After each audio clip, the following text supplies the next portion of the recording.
Welcome to the Jali podcast. I'm your host, Melyssa Barrett. This podcast is for those who are interested in the conversation around equity, diversity, and inclusion. Each week, I'll be interviewing a guest who has something special to share or is actively part of building solutions in the space. Let's get started. Brenda Harrington, PCC, is a certified executive coach, leadership development facilitator, and the author of Access Denied: Addressing Workplace Disparities and Discrimination. The founder of Adaptive Leadership Strategies, LLC, she works with senior leaders and executives worldwide to help them enhance their leadership competencies and build capacity. Her clients include leaders in a variety of business sectors, nonprofit, government, and intergovernmental organizations. Brenda's partnership with clients is centered on the cultivation of a personal leadership style and the development of professional habits that will enable them to have the greatest possible impact. All right, so I am, again, so excited. Every week I open up and say I'm excited, but I get excited when I get to talk to fabulous people and meet people that I may have never met, would maybe never meet. And I have this amazing opportunity with the Jali podcast to engage with such fabulous people. This week is no exception. So I have Brenda Harrington here with me, and I'm so excited to just get to know you and talk about all of the things that you're doing. So first of all, thank you for being here. Thank you for having me. I'm so happy to be here, Melyssa. So I just gonna dive in because I know you're a certified executive coach. You're the founder of Adaptive Leadership Strategies, LLC. Can you talk a little bit about how you became the woman you are today? Long story short, I started my career out of undergraduate school in corporate America. And back in those days, it was a pretty linear path for most of us. You walk across the stage at graduation, you walk into an organization or a company and whatnot. I determined early on that was probably not the place that I wanted to spend my life, my career. Tried it twice. My first role was with Mobil Oil. My second was with AT&T, which is actually how I ended up here in the Virginia area where I reside. And I just felt like there was more for me to do. For whatever reason, I've always been curious. I have a high risk tolerance. And so I'm not the kind of person who will say, well, I wonder if what. I'm the person that says, well, let's see. And if it doesn't work, well, then we'll move on to something else, right? So that's kind of the long and the short of it. Fast forward many, many years, I'll say I broke my own rules, and I went in-house after 9/11 for what I thought would be a short assignment, project. And I ended up leading this particular organization 9 years later as a senior executive. And so it was a great opportunity for me. It was an affirming opportunity for me because what I confirmed during that period was that when you get the people part right, amazing things can happen. And that was always my approach to everything that I've ever done, much to the chagrin of people who were focused on the top and bottom line and other things that were important, but not as important to me. And so during that period, and I'm talking 2007, 2008-ish, I decided that that's really the way I wanted to spend the remaining years of my professional life. And I started putting together what is now Adaptive Leadership Strategies, LLC. We're in our 12th year. And what that means is that I went back to the classroom. I got my certification in executive coaching from Georgetown University.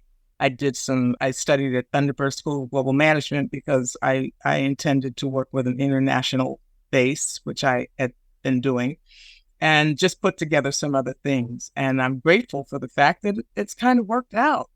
Yes, well, it's working out well. And I'd love to celebrate people who are doing the work. So I just want to tell you how grateful I am that there are people out there like you who are actually lifting, using your hands and doing the work. So I appreciate it. So I do want to ask you, I know, and it's funny because your experience mirrors mine in a lot of ways because after my husband passed away, it was one of those things where I was like, I've been working in this particular industry for 30 something years. Like, what do I want to do? And here I found myself as a podcaster. Who knew? But I know you spent more than like 30 years in private industry.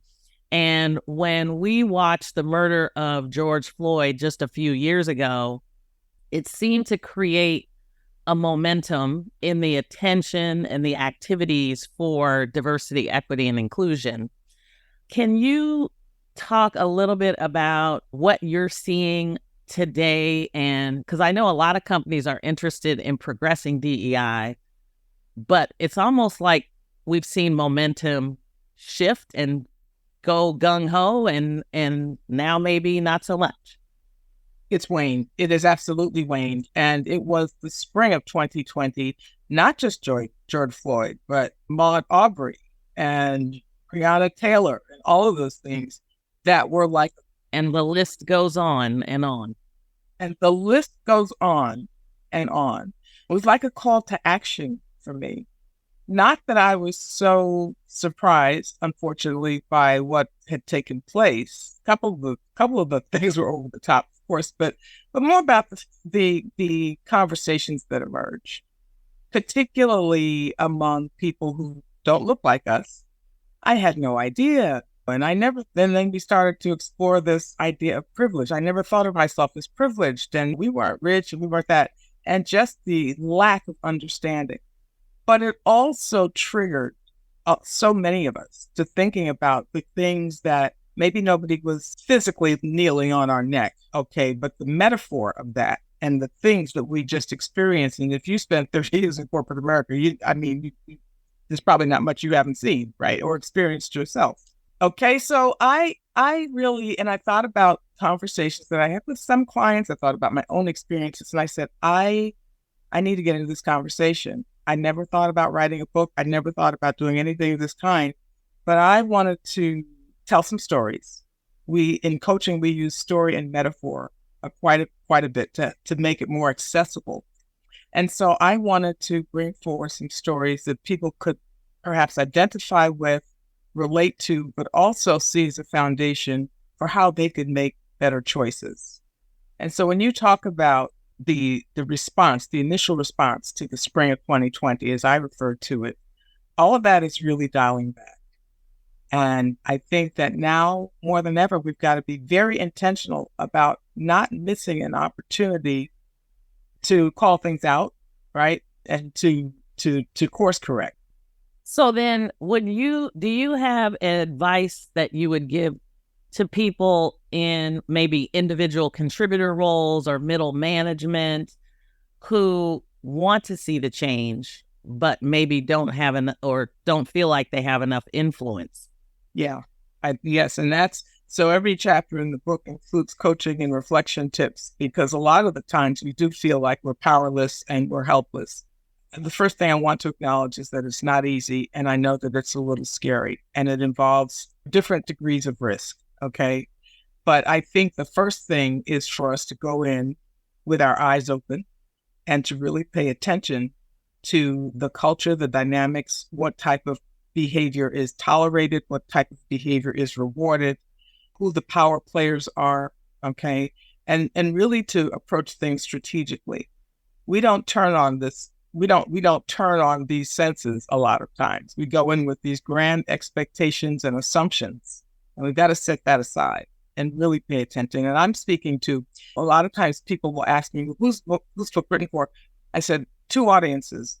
Primary audience is people who are dealing with these kinds of circumstances. And I want them to know, one, you're not crazy. Something is happening, very likely. Two, you're not alone. Okay. The secondary audience are people who are holding the keys, the people who have the power or are empowered to really impact change and do something different. But they don't see it. It's a huge blind spot for a lot of people. So the things that you and I might interpret as a microaggression, for example, it just goes over their heads. They don't understand. And so this is about awareness, really. Pay attention to these things, and then you can think about how to move forward. I love it. Well, and so while we're talking about the book, because I know I love the title called Access Denied, because I do think that, I mean, even as I think back to my own parents and my careers, there have been many a day where we have had our access denied, and our ancestors for hundreds of years, certainly. I am so grateful that you are telling your stories and telling stories of people so that they can understand and create some awareness. And I'm really thankful for, there have been a lot of people that have been very supportive of the dialogue because they're really curious and they want to understand now that the blinders are off. They really want to understand. So how did you come to write this book? And can you maybe give us a couple of stories that you think are impactful? Sure. Well, it was the spring of 2020, honestly, that said, okay, what can I do? How can I do it? Right? Silly, you don't have time to write a book. You don't have time to do the things that you have to get done, right? So how can you? I thought about ghostwriters, but then it wouldn't be in my own voice. And so that's where the compilation of the idea of pulling together stories came from. And a couple of the stories are my own. And then I had some very gracious, very generous contributors share their stories, most of which are in the first person. We had to protect a couple of identities, but most of them are in the first person. And each of them represents a different scenario, basically. You know, one of the stories of my own that I tell is I refer to kind of as the lonely only, when you are the only minority, the only Black person in a group. And it doesn't matter at what level of the organization, you know, you're still susceptible, even when you think you're safe. Okay. So here I am, executive vice president of an organization reporting directly up to the C-suite. And I'm at a retreat that is addressing things that are totally inappropriate for a business context, right? We're looking at antebellum architecture. We're reliving the Patrick Henry Congress, give me liberty, give me death. And so I think that's all past. And I bowed out a lot of that. I said, respectfully, I'm not going to participate in those activities. I will reconnect with the group at dinner. Had a lovely dinner until an actor came out in character as George Washington, talking about why the United States, well, the colonies at that time had to go to war against the British, because otherwise we would have been relegated to slavery, just like those Blacks.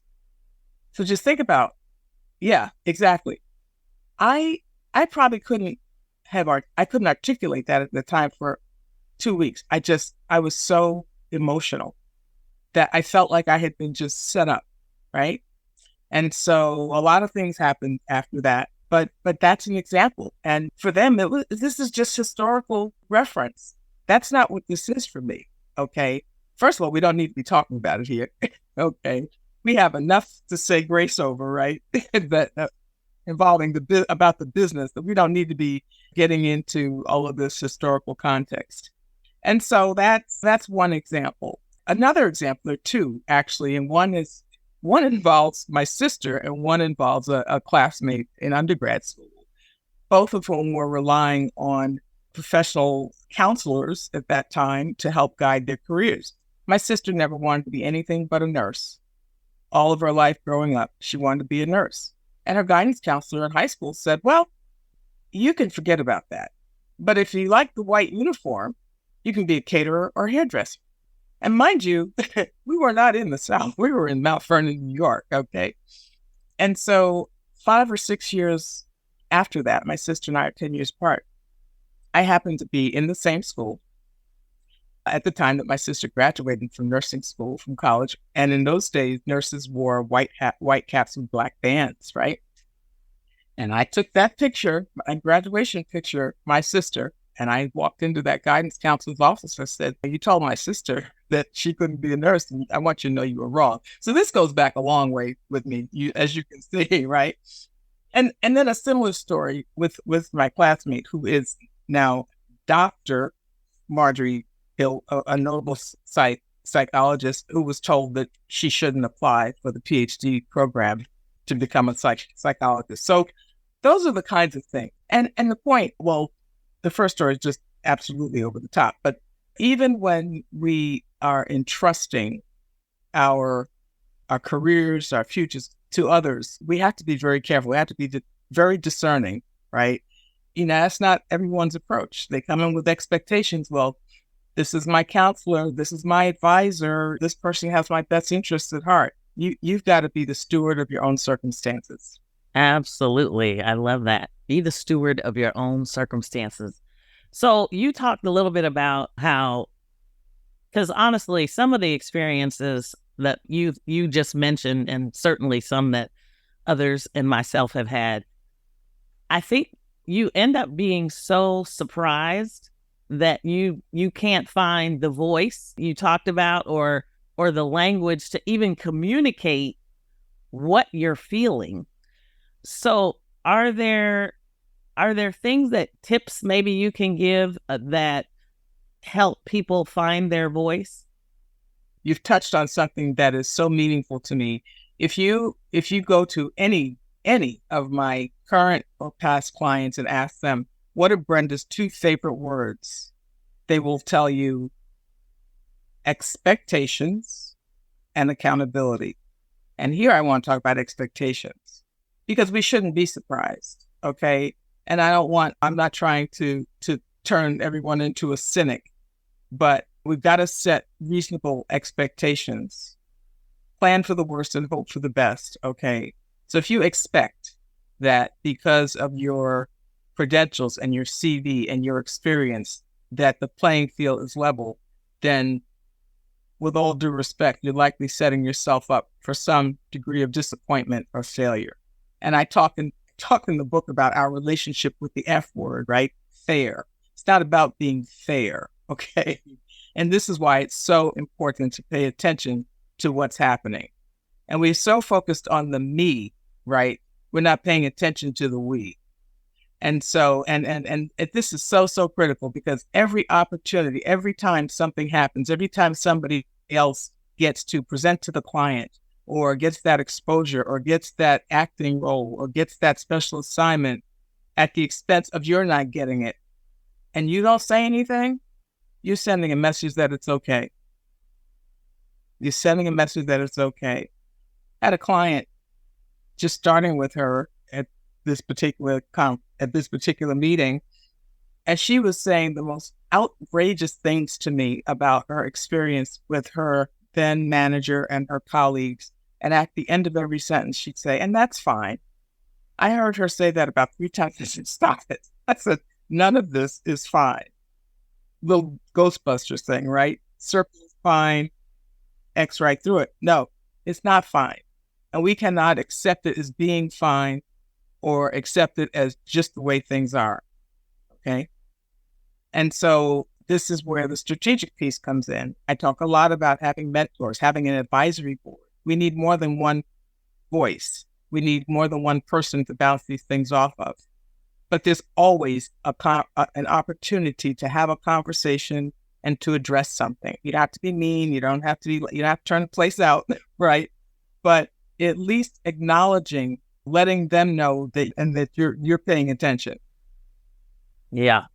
No, those are great points. When we talk about inclusion, and I know you spent a lot of time also talking about identity and authenticity, what are some of the biggest barriers that you think are out there when it comes to inclusion? Because I think a lot of companies are interested in the diversity part, but then it's like you bring people in and you're like, hey, we're diverse.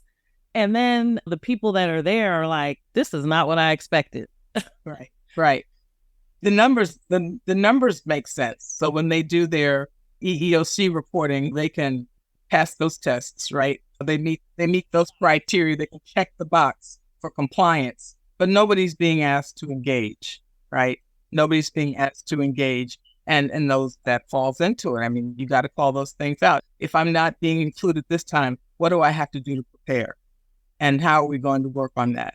And when's the next opportunity? We don't have those kinds of conversations. We just accept and say, okay, well, I'll wait until next time. No. When are we going to do this? And listen, let's face it. There are some circumstances for which it's not possible. You might not be in a place that you can actually move things forward. And you've got to be realistic about that too. It might have always been your dream to work for XYZ organization. But if they are not holding a space for you to thrive, then maybe that's not the place for you, right? We have to be willing to pay attention to, acknowledge, and accept those circumstances and just move on. But what normally happens, well, I shouldn't say normally, but what often happens is that turns into 50 pounds, high blood pressure, diabetes, divorce, whatever, right? We internalize it and we try to deal with it. And then we try to work ourselves into the ground. One of my stories in the book, this woman came into the organization as an admin, earned 2 master's degrees while she was there and other formal credentials. And she just was never going to be enough. It had nothing to do with how hard she worked, how many vacations she gave up, how many weekends, had nothing to do with that. Wow. Yeah. And those are the talents that seemingly are always overlooked when you see people and it's like they have the talent, but they're not included. Yeah. Can do it in their sleep. Absolutely. Let's pause for a moment. We'll be right back.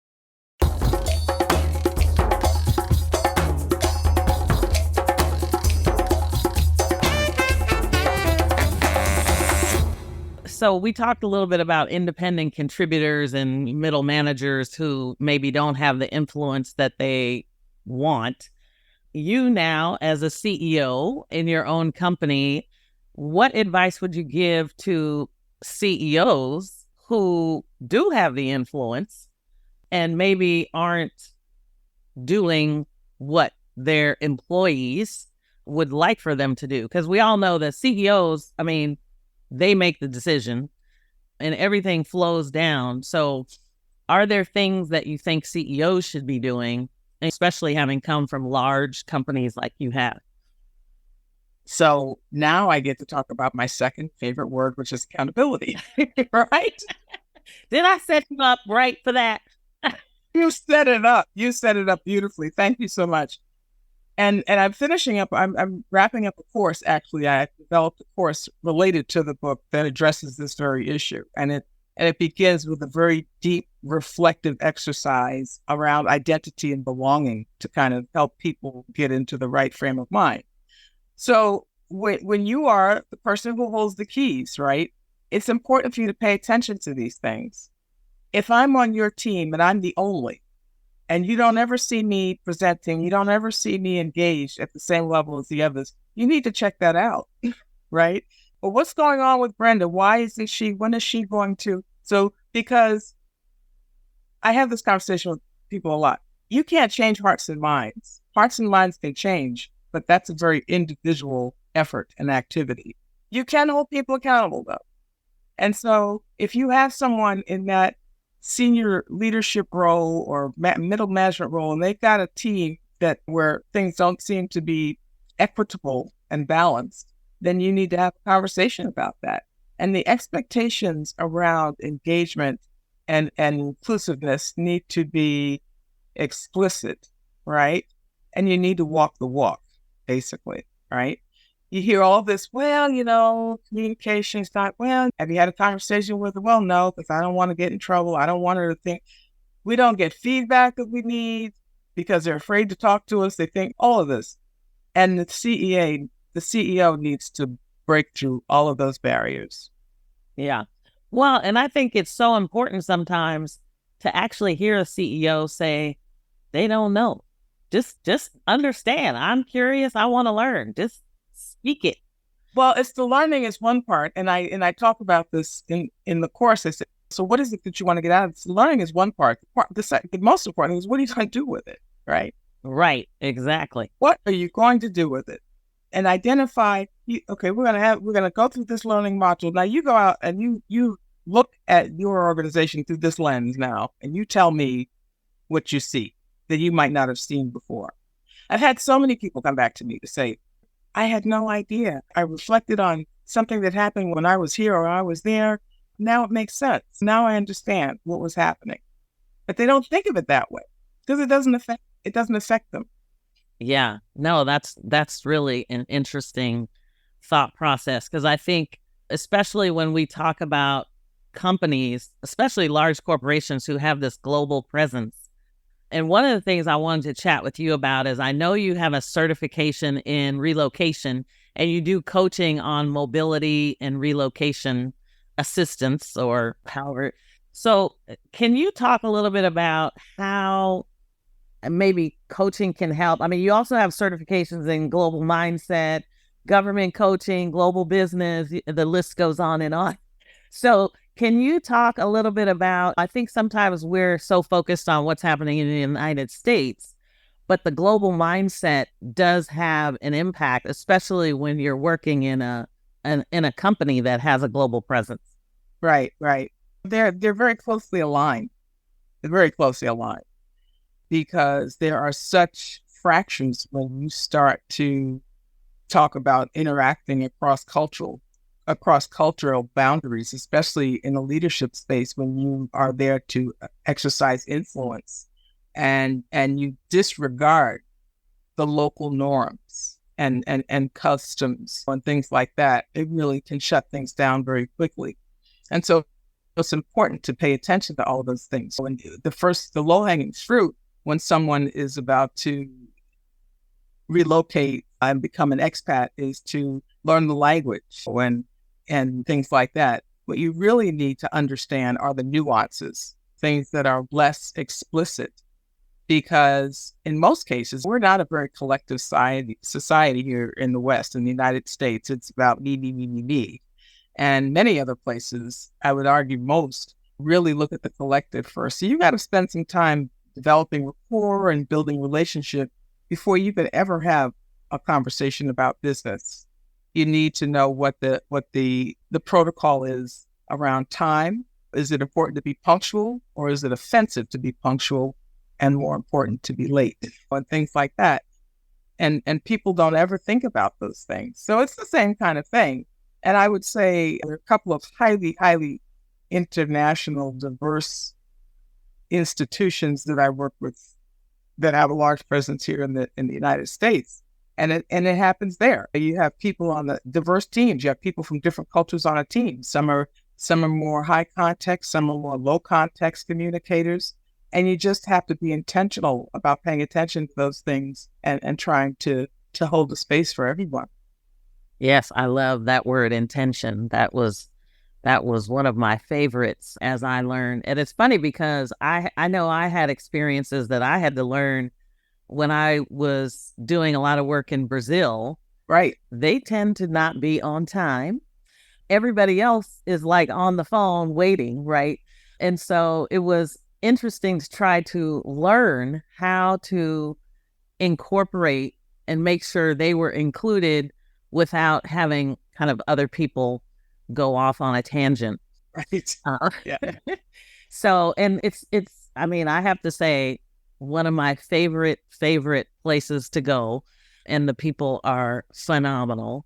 So I think it's funny how we think about culture when we start broadening our horizons around the globe to really understand people, as opposed to our little Americanized version of what's happening here. Yeah, no, absolutely. And simple things like how you present a business card. You think about events here in the US and networking or business event, and everybody used to pull out their cards. It's almost like shuffling a deck, right? Like you're going to play poker or something like that. Right. So offensive. And in most other places, it's a presentation. This is an extension of who you are. So you present it and don't ever write on the card, right? You take it, you honor it, you pay attention. So it's important for us to learn these things because we can export a degree of arrogance that just will interfere with everything that we're intending to accomplish. Yes, I love it. Well, and I think that's what's so wonderful about being so much more conscious. One of my favorite books when I started was The Illusion of Inclusion. Mm-hmm. And Dr. Helen Turnbull talks a lot about just the unconscious bias, but then really kind of going through that flow of consciousness.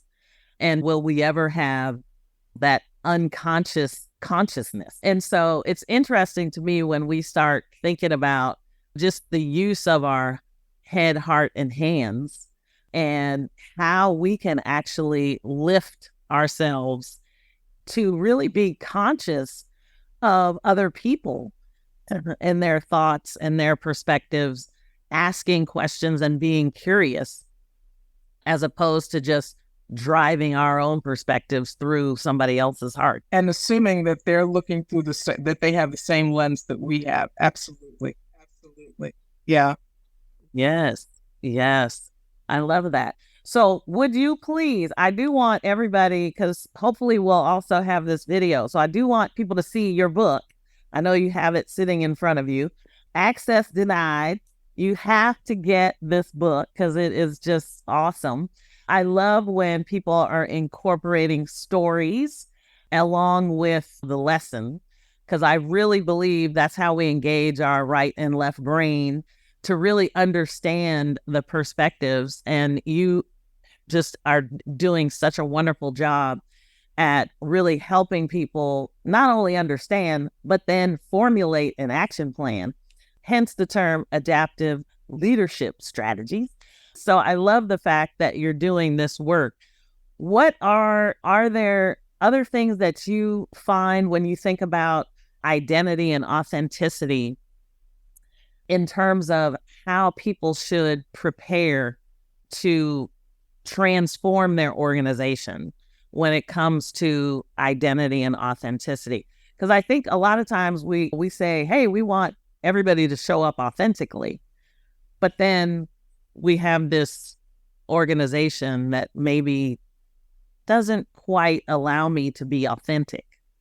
So are there things that you think, I mean, do you think that falls on the CEO? Are there things that people can do in the meantime? I think it starts with the CEO. First of all, don't invite Black people. Well, you shouldn't be talking about Civil War history and slavery at a business meeting anyway. But when you're planning events and things like that, think holistically, okay? And try to avoid things that might be triggers that might be offensive. And I'm not just talking about Black people. I mean, you could be offending someone who's from a different country or from a different culture or things like that. So ask questions, invite other people in as part of the planning process, or look across the team and do some homework. There's no shortage of information about things like that.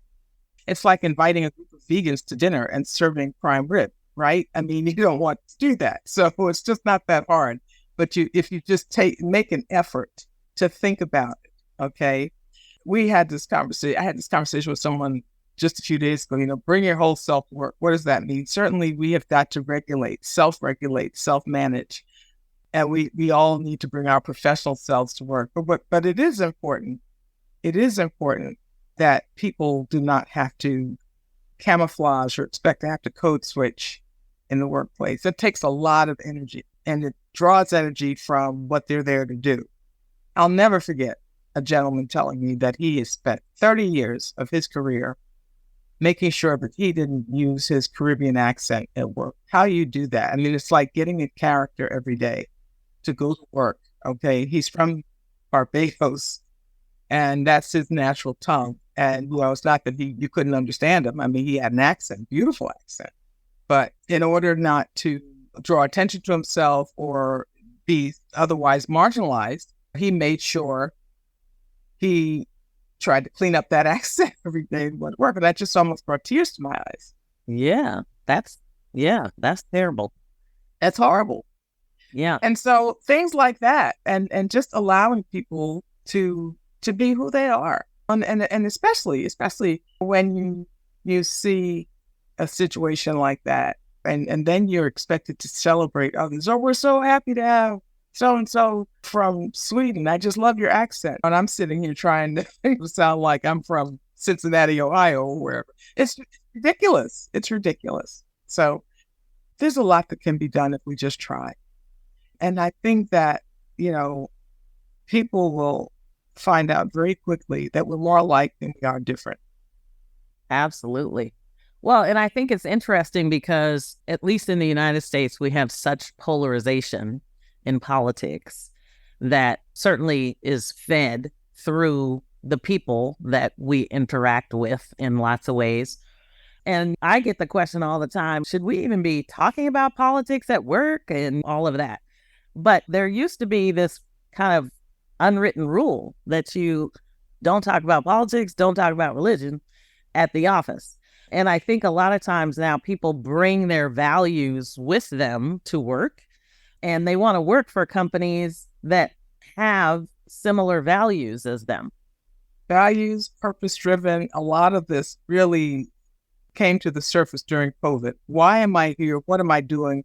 The great resignation or whatever it was called, because people were really paying attention to those things, right? And they were meeting employers again for the first time about what was really important, right? And what mattered most, what the priorities were, and what they meant as individuals to the organization. So you're right. I think a lot of that continues to bubble up. Yes, yes. And I think it's great that we even are being more intentional about what we consume and who we consume it by. So just the ability to be more socially conscious is really focus on kind of all the social governance, environmental components, I think is hopefully will expand the conversation through not just race and gender, but all sorts of other diverse perspectives. I hope so too. And it's interesting because people are quick to say to me well, this also applies to this group and that group and this group. Yes, it does. But let's be honest. No one else came here like we did, right? Absolutely. Nobody else was chained up and thrown in a boat. Yeah. Yeah. and brought over here. So our reality and the things, the pervasiveness of systemic policies and practices, the barriers that have been erected and created to really keep us at a particular place. No one else has experienced that degree of marginalization, discrimination. Okay. And so, yes, it does have broader application, but what I'm here to talk about really is what's continues to happen with our community. Yeah. Well, and what's interesting to me I just came from the NAACP National Convention, and their theme this year was Thriving Together. And it's really a kind of a commitment that they have to creating a thriving community for everyone. But we all know that if we focus on African Americans and we focus on addressing those systemic issues that have occurred, everybody is lifted. I mean, there's certainly other groups that get the benefit of the work that specifically is focused on African Americans. So I think you're absolutely right when you talk about that.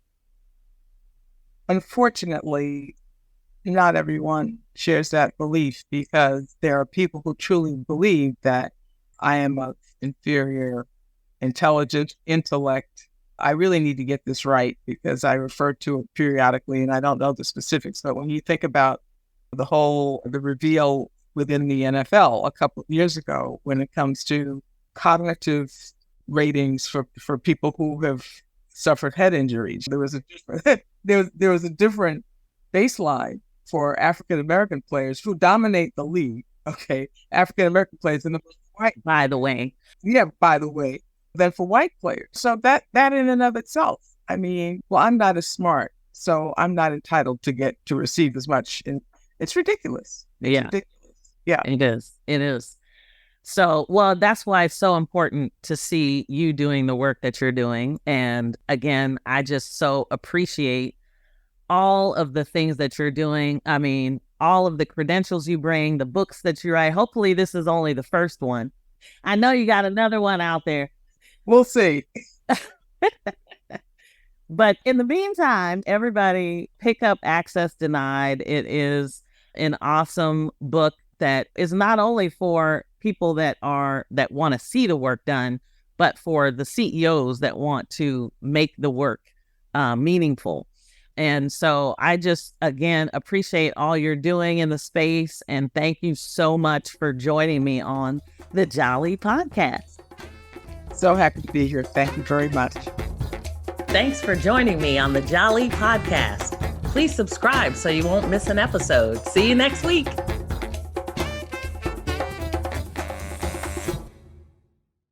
This podcast is a part of the C-Suite Radio Network. For more top business podcasts, visit c-suiteradio.com.